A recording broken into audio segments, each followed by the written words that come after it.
Students, welcome back. हम लोग chapter matters in our surrounding पढ़ रहे थे और ये हमारा थर्ड लेक्चर है। इस लेक्चर में बच्चों हम लोग तीन टॉपिक को कवर करेंगे। तो फर्स्ट टॉपिक हमारा है डिफ्यूजन। तो बच्चों डिफ्यूजन क्या होता है, इससे मैं आपको एग्जांपल से समझाता हूँ।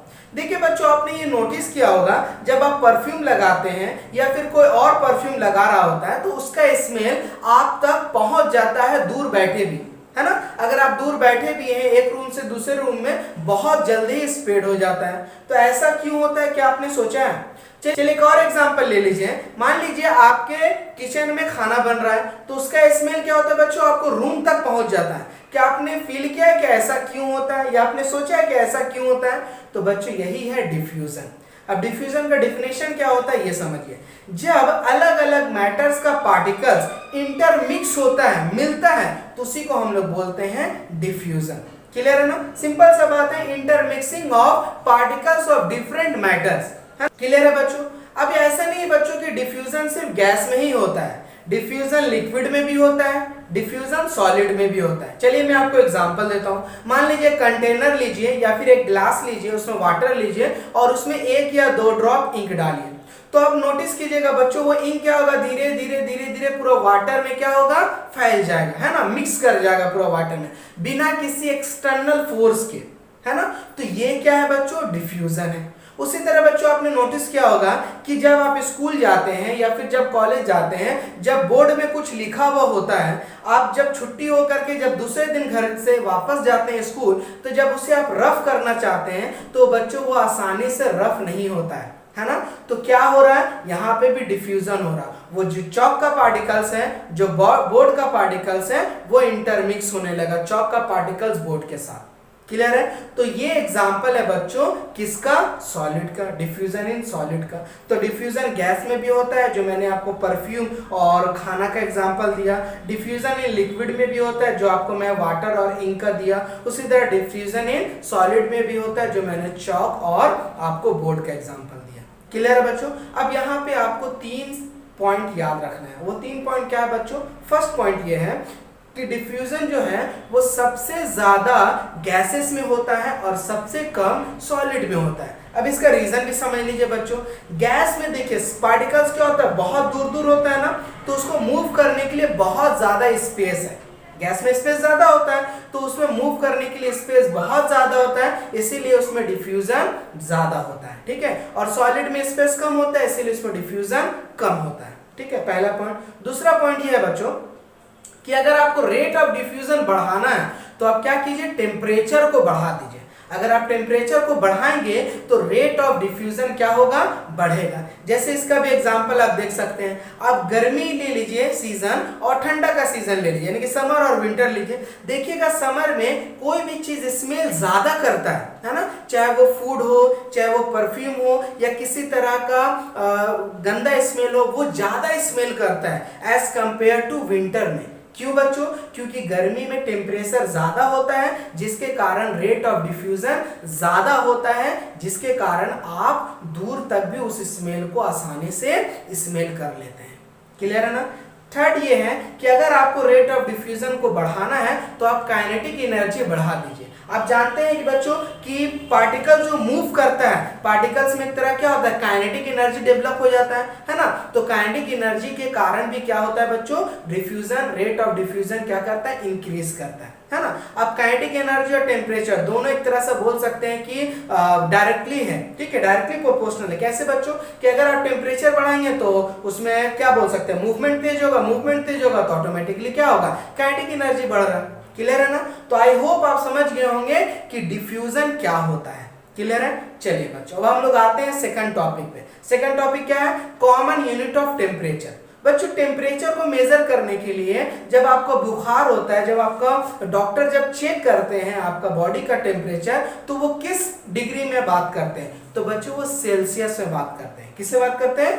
सेल्सियस में। तो जब सबसे कॉमन जो आप बोल सकते हैं कि टेम्परेचर को मेजर करने का स्केल है, वो है बच्चों डिग्री सेल्सियस, है ना। और जितना भी हम लोग मेल्टिंग पॉइंट, बॉइलिंग पॉइंट हम लोग जो पढ़ते हैं वो डिग्री सेल्सियस में ही पढ़ते हैं।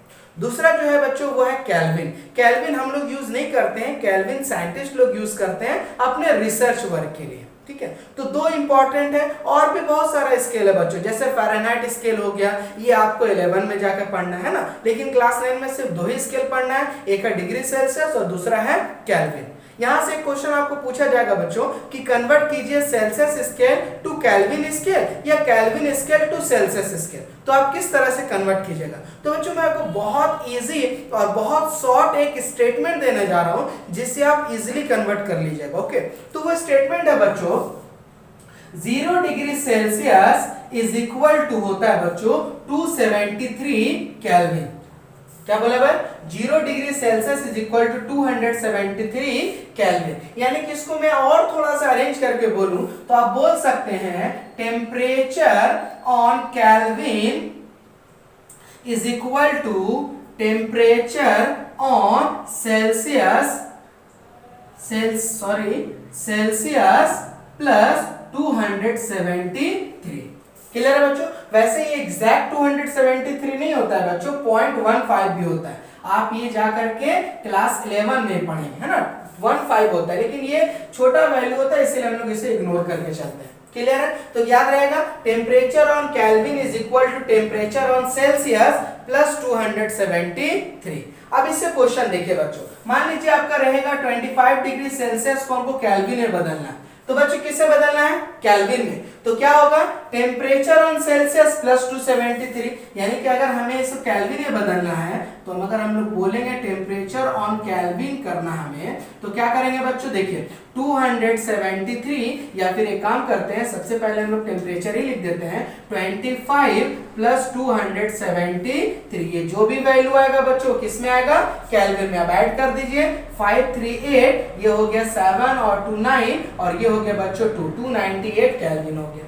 क्लियर है ना। उसी तरह अगर आपको टेम्परेचर ऑन सेल्सियस बोला है तो 273 क्या कीजिएगा, माइनस कर दीजिएगा। चलिए उसको भी देख लीजिए, मान लीजिए आपके पास 300 केल्विन है, बोला है बच्चों इसको सेल्सियस में करना, ठीक है, सेल्सियस में कन्वर्ट कीजिए। तो हम लोग क्या करेंगे, सेल्सियस निकालना है तो 273 माइनस कर देंगे, तो आप बोलिएगा temperature on Celsius is equal to क्या बोलिएगा बच्चों, देखिए जो भी आपका जो वैल्यू दिया हुआ उसको 273 से क्या कीजिएगा, सब्ट्रैक्ट कर लीजिएगा। देखिए क्या हो जाएगा, 10 में से 3 गया 7 बच गया, ये हो गया 9 में से 7 गया 2 बच गया, ये हो गया 20, यानी कि आप बोलिएगा 27 डिग्री सेल्सियस।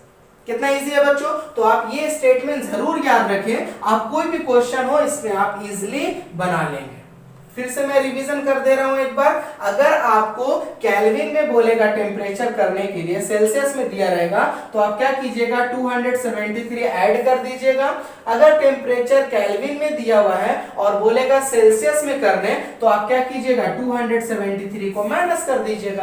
तो बस ये स्टेटमेंट याद रखिए, आप इजिली इस टाइप का क्वेश्चन को आप बना सकते हैं, और ये क्वेश्चन बच्चों एग्जाम में पूछा जाता है ना। चलिए क्लियर हो गया। चलिए अब हम लोग जो थर्ड टॉपिक है उस पे आते हैं। तो बच्चों थर्ड टॉपिक हमारा है चेंज ऑफ स्टेट, ठीक है, स्टेट को चेंज करना। अब चेंज कैसे होगा बच्चों स्टेट, देखिए दो तरह से स्टेट में चेंज कर सकते हैं। पहला by changing the temperature, temperature में चेंज कीजिए। दूसरा बाय अप्लाइंग द प्रेशर। अब दोनों को अच्छे से समझते हैं। देखिए बच्चों पहला पे आते हैं बाय चेंजिंग द टेम्परेचर। मान लीजिए आपके पास वाटर है, तो वाटर को आप सॉलिड में कर सकते हैं फ्रीज करके। आप क्या करते हैं, फ्रीजर में रखते हैं। फ्रीजर का क्या काम है, टेम्परेचर को कम करना। तो टेम्परेचर कम होता है कम होता है कम होता है, जब वो 0 डिग्री हो जाता है, माइनस में जाने लगता है, तो वो बहुत ज्यादा सॉलिड फॉर्म ले लेता है। तो क्या हुआ बच्चों, लिक्विड से सॉलिड हो गया। क्यों हुआ, क्योंकि हम लोगों ने टेम्परेचर में चेंजेस किया, है ना। उसी तरह सॉलिड को निकाल लीजिए, थोड़ा देर बाहर रख दीजिए, तो क्या होगा, फ्रीजर का जो टेम्परेचर था और जो नॉर्मल टेम्परेचर उसमें चेंजेस है। फ्रीजर का टेम्परेचर कम है और बाहर में टेम्परेचर ज्यादा है, तो वो बर्फ क्या होगा, धीरे धीरे मेल्ट करने लगेगा, तो वो सॉलिड से लिक्विड हो गया। क्लियर है ना। चलिए उसी तरह बच्चों आप देख सकते हैं गैस का फॉर्म में भी, जब आप लिक्विड रखते हैं, जब आप उसमें टेम्परेचर बढ़ाते हैं, गैस स्टोव में जब टेम्परेचर को बढ़ाते हैं, तो क्या होता है बच्चों, वो जो लिक्विड है वो भाप बनने लगता है ना। तो टेम्परेचर चेंज करने से लिक्विड से सॉलिड भी कन्वर्ट कर दिया, सॉलिड से लिक्विड भी हो गया, लिक्विड से गैस भी हो गया। क्लियर है, समझ गए आप। चलिए अब सेकंड आते हैं बच्चों बाय अप्लाइंग प्रेशर। अब क्या कीजिए, एक बर्फ लीजिए और उसको नॉर्मल छोड़ दीजिए, एक और बर्फ लीजिए उसको आप प्रेस कीजिए, तो कौन जल्दी मेल्ट होगा, मेल कौन होगा बच्चों? जिसको आप प्रेस कर रहे होते हो। तो इसका मतलब क्या हुआ, जब हम प्रेशर लगाते हैं तो मेरा क्या होता है, स्टेट में जो चेंजेस हैं वो क्या होता है, रैपिडली बढ़ जाता है ना। तो प्रेशर से चेंज करने पे भी बच्चों क्या होता है, स्टेट में चेंजेस आता है। तो दो याद रहेगा ना, बाय चेंजिंग टेम्परेचर और बाय अप्लाइंग प्रेशर, ये दो चीज से हम लोग स्टेट क्या कर सकते हैं, चेंज कर सकते हैं। तो बच्चों इस वीडियो में बस यहीं तक रखते हैं। ये वीडियो आपको कैसे लगी मुझे कमेंट सेक्शन में बताइएगा, और वीडियो आप बहुत अच्छे से समझ गए, पूरी तरीके से समझ में आ गया तो एक लाइक कीजिए, और इसी तरह और वीडियो देखने के लिए चैनल को सब्सक्राइब कर लिए। तो चलिए मिलते हैं फिर नेक्स्ट वीडियो में एक नए टॉपिक के साथ।